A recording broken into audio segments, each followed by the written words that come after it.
Assalamualaikum, good morning. Welcome back to my channel Zeba Tariq Official. Welcome back to another vlog. I hope मेरी प्यारी प्यारी YouTube family बिल्कुल ठीक ठाक होगी और अल्लाह का शुक्र है मैं भी बिल्कुल से ठीक हूँ।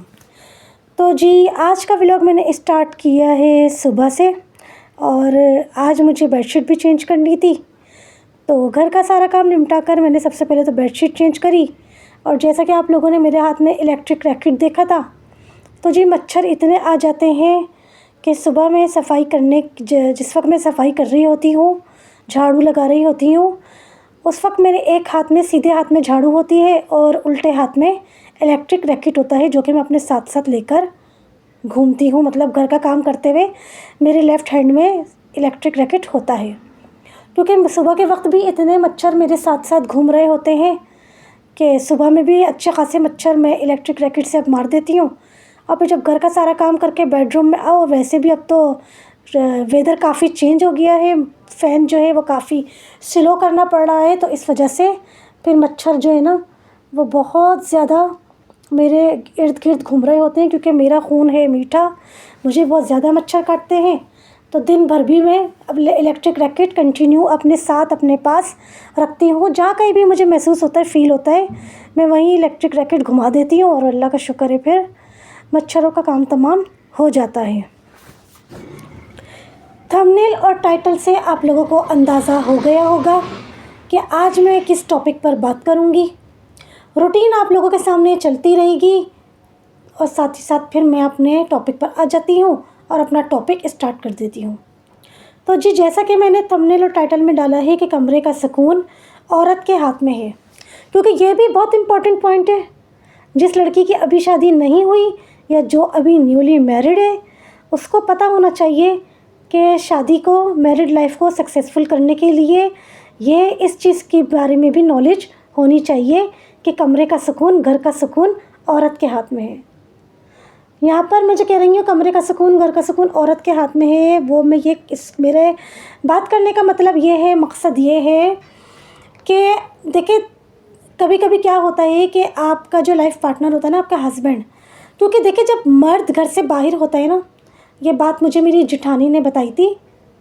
खैर क्योंकि जब मेरी शादी हुई है तो मेरी सास का इंतकाल हो चुका था, तो इसलिए उनकी जो बात कही हुई बात थी ना, वो मुझे मेरी बड़ी जिठानी ने बताई थी कि मर्द जब घर से बाहर होता है ना, तो वो 10 लोगों का होता है, यानी उसका 10 लोगों से वास्ता पड़ रहा होता है। जब वो घर के अंदर होता है तो वो बीवी का होता है, लेकिन जब वो घर से बाहर होता है तो वो 10 लोगों का होता है, उसका 10 लोगों से वास्ता पड़ रहा होता है, वो 10 झमेलों को फेस करके आता है। तो कभी कभी क्या होता है कि जब घर में मर्द हजरात आते हैं ना, तो काफ़ी चिड़चिड़े से हो रहे होते हैं, या ऐसा होता है ना कि घर में एक तो पहली बात तो ये है कि हमेशा पल्लू से बांध लें। जब आपके घर के मर्द हजरात, चाहे आपके वालिद हो, चाहे आपके भाई हो, चाहे आपका हस्बैंड हो, चाहे आपका जवान बेटा हो, जब वो जॉब पे से, अपने काम पे से घर में आए, तो आते के साथ ही कोई भी ऐसी बात उनको नहीं बतानी कि जिससे 1 मिनट में उनका टेम्पर हाई हो जाए। बिल्कुल रिलैक्स होकर उनको वेलकम करें, सलाम करें, वेलकम करें, बिल्कुल नॉर्मलाइज जो है ना, नॉर्मल उनके साथ बिहेव करें। जब वो घर में आ जाए, फ्रेशन अप हो जाए, 10-15 मिनट गुजर जाएं आपसे बात करते हुए, फिर उसके बाद जो कोई भी आपकी उस दिन की कोई ऐसी बात जो टेंशन वाली बात हो किसी के मुताल्लिक हो, या आपके घर में ही कोई ऐसा प्रॉब्लम क्रिएट हो गया हो जो उनको बतानी बहुत ज़रूरी है, तो फिर उसके बाद 15-20 मिनट के बाद जाकर उनको वो बात बताइएगा। हमेशा याद रखिएगा, जब घर से बाहर मर्द आए तो कोई भी ऐसी बात हरगिज़ नहीं करनी कि जिससे कि उनका 1 मिनट में टेम्पर हाई हो जाए। तो इसीलिए मेरा जो बोलने का मकसद है ना कि घर का सुकून, कमरे का सुकून औरत के हाथ में है, तो अब ये किसके हाथ में आ गया? ये औरत के हाथ में आ गया कि जब मर्द घर से बाहर से जब घर के अंदर आ रहे हैं, तो ये औरत के हाथ में है कि वो मर्द को सुकून देती है, हंसी खुशी वेलकम करती है, या घर में कदम रखते के साथ ही टेंशन देती है।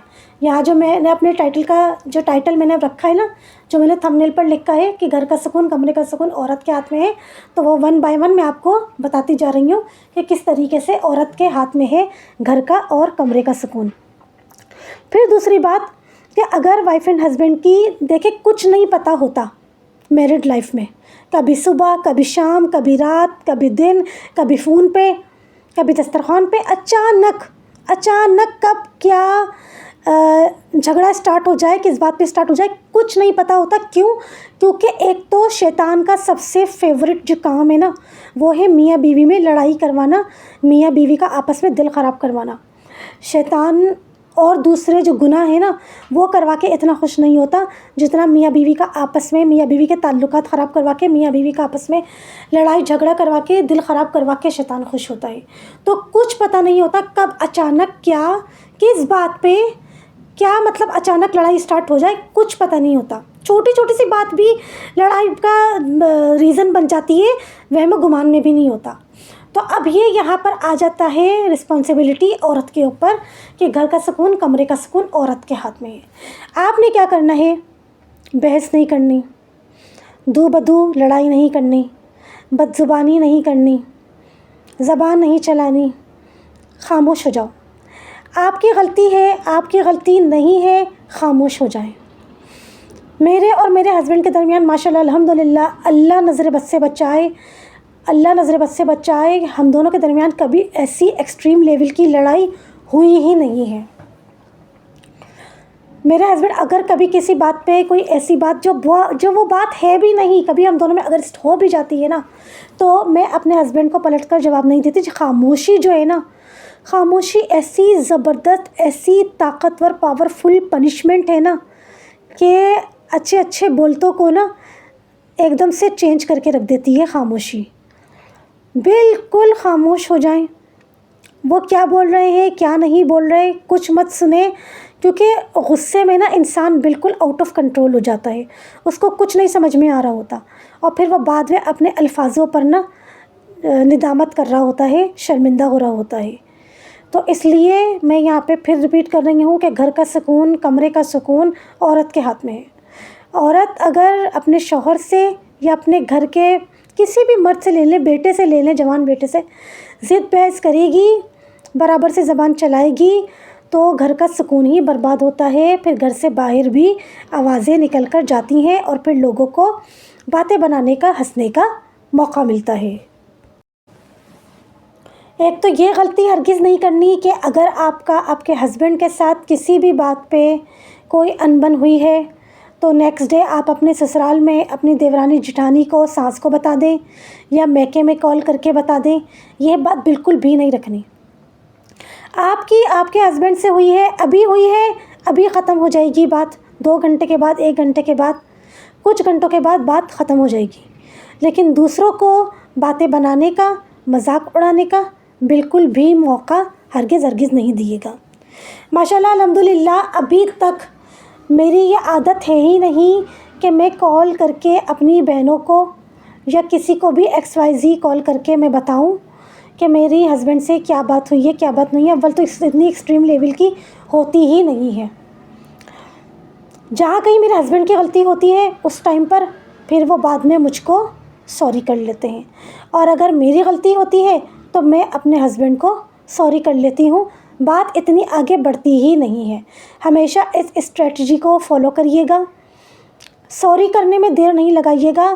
जब मियाँ बीवी का आपस का रिलेशन है उसमें अगर कोई ऐसी बात हो जाए जिससे एक दूसरे का दिल ख़राब होना स्टार्ट हो जाए तो उसको सॉरी बोलकर, पहल करके फ़ौरन जल्द से जल्द जो है ना उस चीज़ को ख़त्म कर दिएगा और वापस अपने ताल्लुकात को स्ट्रॉन्ग कर लिएगा। क्योंकि शैतान बहुत खुश होता है मियाँ बीवी के दरमियान लड़ाई करवा के और मियाँ बीवी का आपस में दिल ख़राब करवा के।